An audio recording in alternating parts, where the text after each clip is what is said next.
नमस्कार दोस्तों, मैं सुनील कुमार। आप देख रहे हैं आरपी कोचिंग। हम आज की क्लास में पढ़ेंगे उपग्रह। उपग्रह से संबंधित बहुत महत्वपूर्ण बातें एकदम क्लियर। इसी टॉपिक में हमारा संपूर्ण उपग्रह क्या हो जाएगा, समाप्त हो जाएगा। इससे होने वाले प्रत्येक प्रश्न आपको इसी टॉपिक से बन जाएंगे। तो शुरुआत करते हैं। पहले, उपग्रह होते क्या हैं? वे खगोलीय पिंड जो किसी ग्रह के चारों ओर उसकी कक्षा में क्या करते हैं, परिक्रमा। जैसे ये हमारा क्या हो गया, सन, सूरज। यहाँ अर्थ यानी पृथ्वी, यहाँ पर चंद्रमा, मून। ये तारों की परिक्रमा कर रहा है, ग्रह हो गया। अब ये जो उपग्रह है अपने ग्रह की भी परिक्रमा करते हैं। ये अपने ग्रह के साथ साथ तारों की परिक्रमा करते हैं, इसलिए इसको क्या कहा जाता है, उपग्रह। इनका स्वयं का अपना ऊष्मा और प्रकाश नहीं होता है, ये सूर्य के प्रकाश से ही प्रकाशित होते हैं। आगे देखते हैं। ये जो उपग्रह हैं दो प्रकार के होते हैं, एक होता है प्राकृतिक, दूसरा होता है कृत्रिम। तो सबसे पहले कृत्रिम उपग्रह देखेंगे। कृत्रिम उपग्रह, इसको मनुष्य ने बनाया है। इसको किसने बनाया है? मनुष्य ने बनाया है। और जाकर किसी पिंड के कक्ष में क्या किया है, स्थापित किया है। और वहां से हमको बहुत सारी जानकारियां, बहुत सारी चीजों का पता लगाया जाता है। तो हमको ये पता हो गया उपग्रह कितने प्रकार के होते हैं, दो। एक होता है प्राकृतिक, दूसरा होता है कृत्रिम। जैसे कि यहाँ लिखा है, मनुष्य द्वारा बनाए गए वे उपग्रह जिन्हें किसी ग्रह, जैसे हमारी पृथ्वी ग्रह है, की कक्षा में स्थापित किया जाता है, उसे कृत्रिम उपग्रह कहते हैं। जैसे भारत का पहला उपग्रह, प्रथम उपग्रह क्या है, आर्यभट्ट, जिसे भारत ने 1975 में का क्या किया था, प्रक्षेपित किया था। वैज्ञानिक अनुसंधान के लिए इसे बनाया गया था, वैज्ञानिक रिसर्च के लिए इसको बनाया गया था। किसे? आर्यभट्ट को। देखते हैं इनसैट यानी कि इंडियन नेशनल सैटेलाइट, इसको भी, ये भी क्या है, कृत्रिम उपग्रह है, ये भी भारत का है। इसका काम क्या है, संचार। संचार मतलब जैसे यहाँ से कोई बातचीत यानी मोबाइल मोबाइल वाला संचार। टीवी प्रसारण, मौसम से जुड़ी सेवाओं के लिए इसका प्रयोग किया जाता है। किसका? इनसेट का। यहाँ से प्रश्न कई बन सकते हैं। ये पूछा जा सकता है, निम्नलिखित में से कौन प्रसारण या मौसम की जानकारी देने वाला उपग्रह है?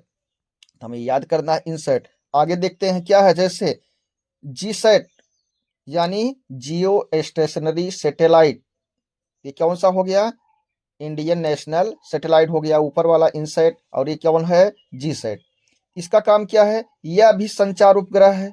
जैसे इंटरनेट, टीवी, टेलीकॉम सेवाओं में ये क्या करता है, मदद करता है।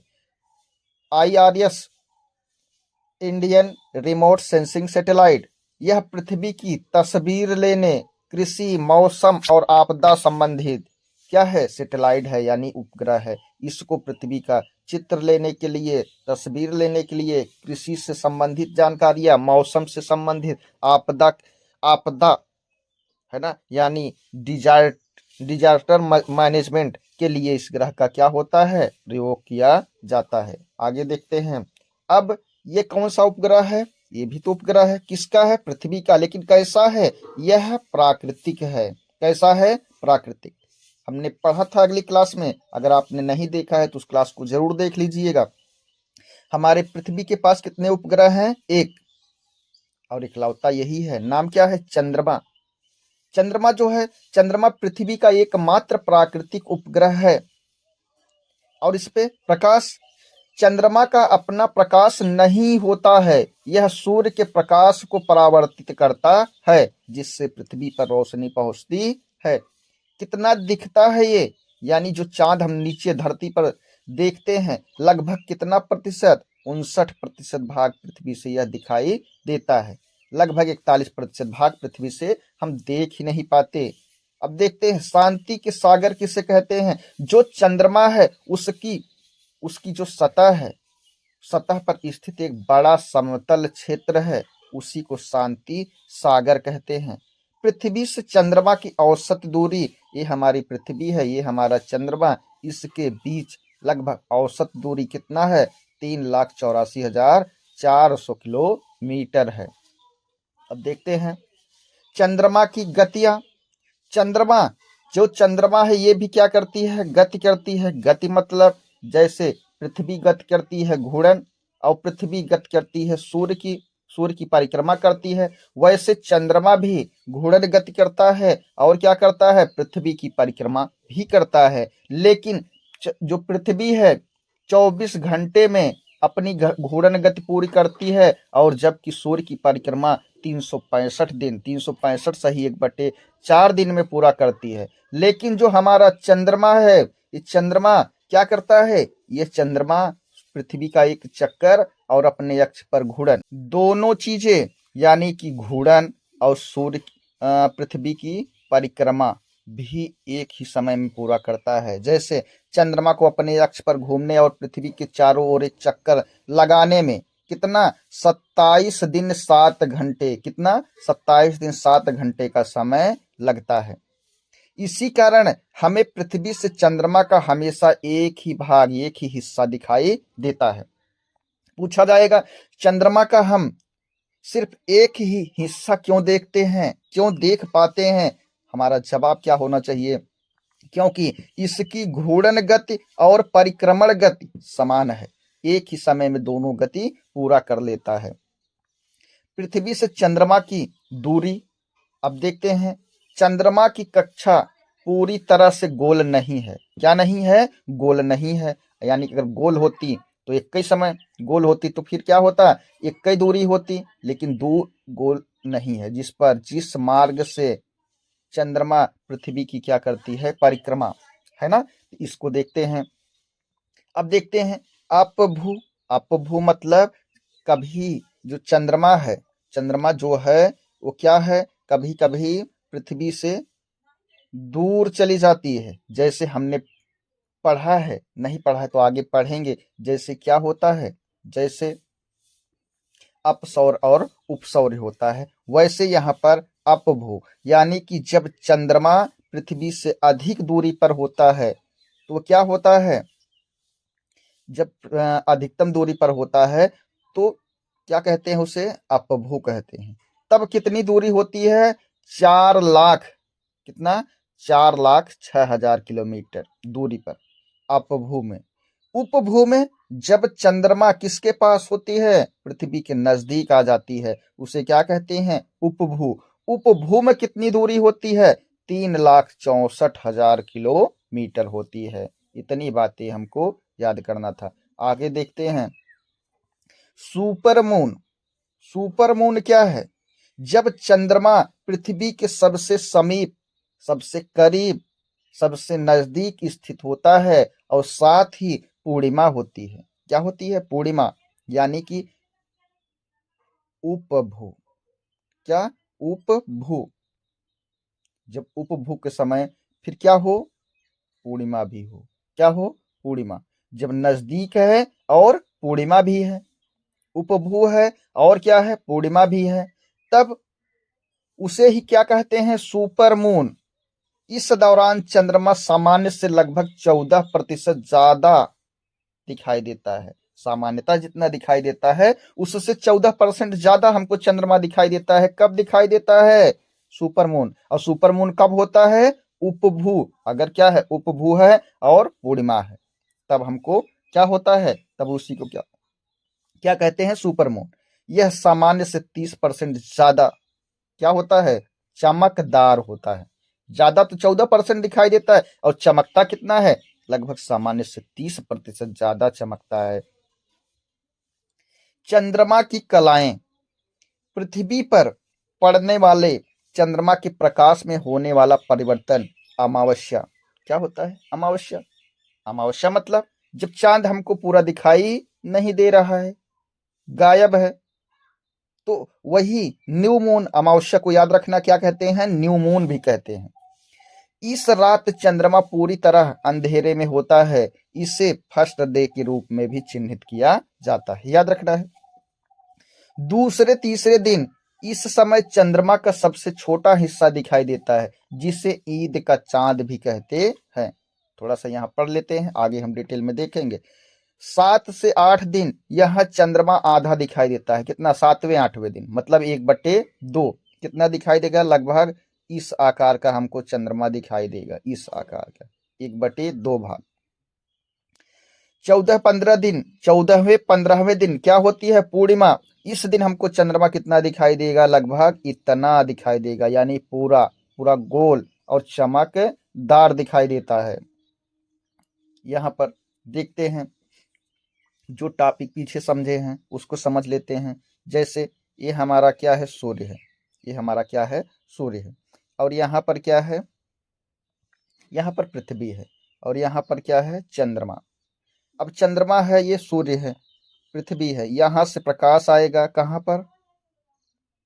पृथ्वी पर, यानी यहाँ लिख देते हैं अर्थ, और यहाँ लिख देते हैं ये मून हो गया। यहाँ से प्रकाश आया, जब प्रकाश आएगा इस भाग पर क्या पड़ेगा? यहाँ पर पृथ्वी के इस भाग पर दिन होगा, और यहाँ पर क्या होगी? रात। और यही प्रकाश कहाँ पर आया? इधर आया, चंद्रमा पर पड़ा। जब चंद्रमा पर पड़ा तो यहाँ पर क्या हो गया? दिन। इधर वाला दिन हो गया, यहाँ पर क्या हो गई? रात। ये बातें। अब इस समय क्या होगा? हमको तीनों एक सीध में है, बीच में क्या है? पृथ्वी। तीनों एक सीध में है, बीच में क्या है? पृथ्वी। जब बीच में पृथ्वी है तो हमको चंद्रमा कितना दिखाई देगा? पूरा, यानी कि कौन सी रात है? पूर्णिमा। कौन सी रात है? पूर्णिमा। पूर्णिमा की रात है। याद रखना, पूर्णिमा के दिन ही क्या होता है? सबसे बृहद ज्वार आता है, और इसी पूर्णिमा की रात को ही कौन सा ग्रहण लगेगा? चंद्र ग्रहण लगता है। कौन सा ग्रहण लगता है? चंद्र ग्रहण लगेगा। और चंद्र ग्रहण प्रत्येक पूर्णिमा को क्यों नहीं लगता है? जब तीनों एक सीध में होते हैं, यही जो मून है यानी हमारी चंद्रमा, ये 5 डिग्री नीचे खिसक जाता है। कितना खिसक जाता है? थोड़ा सा यहाँ देखते हैं फिर से, कितना खिसक जाता है? 5 डिग्री। 5 डिग्री कितना? 5 डिग्री नीचे खिसक जाता है। इसके कारण प्रत्येक पूर्णिमा को क्या नहीं लगता है? चंद्र ग्रहण नहीं लगता है। लेकिन जब भी चंद्र ग्रहण लगेगा तो कब लगेगा? पूर्णिमा को। कब लगेगा? पूर्णिमा को, यानी सीधे एक सीध में आएंगे, तीनों एक सीध में आएंगे। और याद रखना, पूर्णिमा कब होती है? तो पूर्णिमा जब सूर्य और चंद्रमा के बीच में क्या होती है? पृथ्वी होती है, तभी क्या होगा? पूर्णिमा। जब तीनों एक सीध में होंगे और बीच में पृथ्वी, ये सूर्य, ये पृथ्वी, ये चंद्रमा यानी कि मून, तीनों एक सीध में है और बीच में पृथ्वी है, तो फिर क्या होगा? पूर्णिमा। लेकिन अगर जब तीनों एक सीध में है, ये सन है और यहाँ पर मून है, और यहाँ पर क्या है?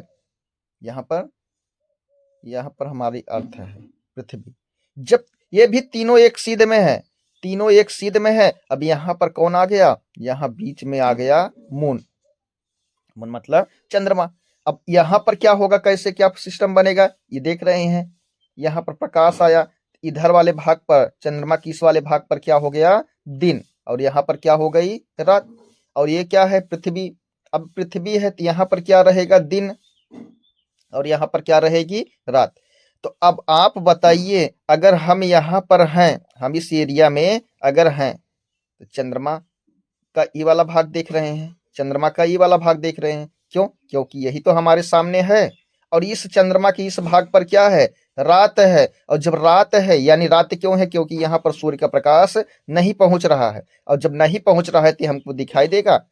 अगर मान लीजिए पहुंचता भी तो यहाँ पर अपने यहाँ क्या है? दिन है, तब भी नहीं देखते। लेकिन पहुंचता ही नहीं, यहाँ पर चंद्रमा पर रात है और अपने पृथ्वी पर दिन है। कब दिन है? जब तीनों सीध में है और बीच में कौन है? चंद्रमा। बीच में कौन है? चंद्रमा। और जब चंद्रमा बीच में है और पृथ्वी किनारे है, तो उस समय क्या होगा? अमावस्या। क्या होगा? अमावस्या। और अमावस्या के ही समय क्या लगता है? सूर्य ग्रहण। यानी अमावस्या जब होगी तभी लगेगा सूर्य ग्रहण। यानी सूर्य ग्रहण कब लगता है? अमावस्या को। यानी कि सूर्य पृथ्वी के बीच में, सूर्य और पृथ्वी के बीच में कौन आ जाए? चंद्रमा आ जाए। सूर्य और पृथ्वी के बीच में कौन आ जाए? चंद्रमा आ जाए, तभी क्या लगेगा? सूर्य ग्रहण लगेगा। यहाँ पर थोड़ा सा और डिटेल में देखते हैं। सूर्य ग्रहण तब होता है जब चंद्रमा पृथ्वी और सूर्य के बीच में आ जाता है। चंद्रमा पृथ्वी और सूर्य के बीच में आ जाता है। इस स्थिति में चंद्रमा की छाया पृथ्वी पर पड़ती है और सूर्य का प्रकाश आंशिक या पूर्ण रूप से रुक जाता है। हमने यहाँ पर देखा है, इसे समझा है। यह सीध में आ गया, ये प्रकाश पूरा क्या होगा, पृथ्वी पर नहीं आ पाएगा, थोड़ी देर के लिए क्या हो जाएगा, रुक जाता है प्रकाश। लेकिन हमेशा हर पूर्णिमा को सूर्य ग्रहण नहीं होता है। क्यों नहीं होता है? क्योंकि 5 डिग्री वाला वही मामला याद रखना है। आगे देखते हैं, कौन सा ग्रहण? चंद्र ग्रहण। चंद्र ग्रहण तब होता है जब पृथ्वी सूर्य और चंद्रमा के बीच में आ जाती है। इस दौरान पृथ्वी की छाया चंद्रमा पर पड़ती है, जिससे चंद्रमा धुंधला या लाल दिखाई देने लगता है। यह घटना केवल कब होती है? पूर्णिमा की रात को होती है। ये भी हमने देखा है। आगे देखते हैं, ब्लू मून। ब्लू मून क्या है? यहां पर देखते हैं, जैसे आज 1 तारीख है, ये महीना कितने का है? 31 का है। सामान्यतः क्या होता है? सामान्यतः देख रहे हैं ना, जैसे एक पूर्णिमा पड़ी आज, ये क्या पड़ गई? पूर्णिमा। तो 15 दिन बाद फिर क्या होगा? अमावस्या होगा। 14-15 दिन पूर्णिमा, फिर अमावस्या, फिर क्या होगा? पूर्णिमा होगी। अगर 1 तारीख को 15 तारीख हो गया, 1 तारीख से 14-15, फिर उसके बाद फिर क्या हो गया? फिर पूर्णिमा हो गई, है ना। तो यही बता रहे हैं, आज फिर 15 दिन में क्या होगा? देख रहे हैं, आज क्या है? पूर्णिमा है। 15 दिन बाद अमावस्या, फिर 15 दिन बाद फिर क्या होगा? फिर पूर्णिमा। यही यहाँ पर समझना है, ये ब्लू मून कुछ है नहीं। जब एक ही कैलेंडर महीने में 2 पूर्णिमाएं होती हैं, तो दूसरी पूर्णिमा के चांद को ही ब्लू मून कहते हैं। बस इतनी सी बातें याद रखना है। हमने यहाँ देखा ना, पूर्णिमा है ये अमावस्या, फिर 1 तारीख को जैसे पूर्णिमा है, 15 तारीख या 14 तारीख को अमावस्या है, फिर से क्या होगा? फिर से 29 या 30 तारीख को फिर क्या हो जाएगी? पूर्णिमा। तो यही 29-30 यानी महीने में अगर 2 पूर्णिमा पड़ती है, तो दूसरे पूर्णिमा को ही क्या कहते हैं? ब्लू मून कहते हैं। बस इतनी सी बातें याद रखना है। आगे देखते हैं, ब्लड मून। चंद्र ग्रहण के समय लाल दिखाई देने वाला चंद्रमा क्या कहलाता है? Blood moon. पृथ्वी का वायुमंडल सूर्य के प्रकाश को क्या कर देता है? मोड़ देता है, जिससे लाल रंग की किरणें चंद्रमा पर पहुंचती हैं। इसलिए चंद्रमा क्या होता है? लाल दिखाई देता है। आगे देखते हैं, ज्वार भाटा यानी ज्वार कब आता है? सूर्य, चंद्रमा और पृथ्वी की स्थिति के कारण समुद्र के जल में क्या होता है? खिंचाव उत्पन्न होता है, जिससे ज्वार आता है। ये हमारा सूर्य है, ये हमारी पृथ्वी। अब ये कौन सा बल लगाएगी? गुरुत्वाकर्षण, ग्रेविटी फोर्स। इससे पृथ्वी का जल थोड़ा सा क्या होगा? इधर खींचेगा। तो खींचा किसके कारण? गुरुत्वाकर्षण। अब जब इधर खींचा, तो बैलेंस बनाने के लिए पृथ्वी का जल इतना ही, जितना इधर जा रहा है उतना इधर भी खींच जाएगा। इसको क्या कहते हैं? अपकेंद्री बल। ये गुरुत्वाकर्षण बल के कारण सूर्य ने खींचा, तो अपकेंद्री बल के कारण पानी थोड़ा सा इधर उठा। ये जो पानी उठा है, यही तो क्या है? ज्वार है। यही क्या है? ज्वार है। अब यहां पर सूर्य है, और सूर्य के साथ साथ कौन है? चंद्रमा भी है। अब सूर्य भी खींच रहा है पानी, और चंद्रमा भी खींच रहा है। तो चंद्रमा, सूर्य, अगर ये तीनों एक सीध में होंगे, तो पानी ज्यादा ऊपर उठेगा। तो इसी, जब तीनों एक सीध में होंगे, तीनों एक सीध में 2 कंडीशन में होते हैं, एक होते हैं पूर्णिमा को, एक होते हैं अमावस्या को। तो याद रखना, इसी पूर्णिमा और अमावस्या को ही क्या कहते हैं? इसी समय आता है बृहद ज्वार। क्या आता है? बृहद ज्वार आता है, यानी दीर्घ ज्वार। कब आता है? पूर्णिमा और अमावस्या को। और लघु ज्वार कब आता है? सप्तमी और अष्टमी के कारण, अष्टमी के दिन। आगे देखते हैं,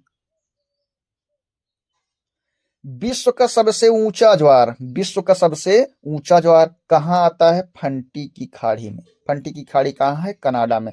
यहाँ ज्वार की ऊंचाई लगभग 15 से 16 मीटर ऊंची होती है। कितना? 15 से 16 मीटर ऊंची होती है। अब भारत का सबसे ऊंचा ज्वार कहाँ आता है? गुजरात के खंभात की खाड़ी में, जहाँ ज्वारी उतार चढ़ाव 11 से 12 मीटर तक हो सकती है। इसके अतिरिक्त कच्छ की खाड़ी और ओखा के तट पर भी काफी ऊंचा ज्वार आता है। दोस्तों, आप लोगों से प्रश्न है, इस प्रश्न का जवाब जरूर दीजिएगा कि बताइए पृथ्वी पर वह कौन सा स्थान है जहां एक दिन में चार चार बार ज्वार आता है। सामान्यतः ज्वार कितना आता है? 2 बार। लेकिन विश्व का वह कौन सा स्थान है जहां पर 4 बार ज्वार आता है और क्यों आता है? दोस्तों, ये रहा आज का हमारा ये टॉपिक। यहीं पर ये समाप्त होता है। अगर हमारी वीडियो पसंद आई हो तो लाइक शेयर करना ना भूलें। आरपी कोचिंग के साथ मैं सुनील कुमार, धन्यवाद।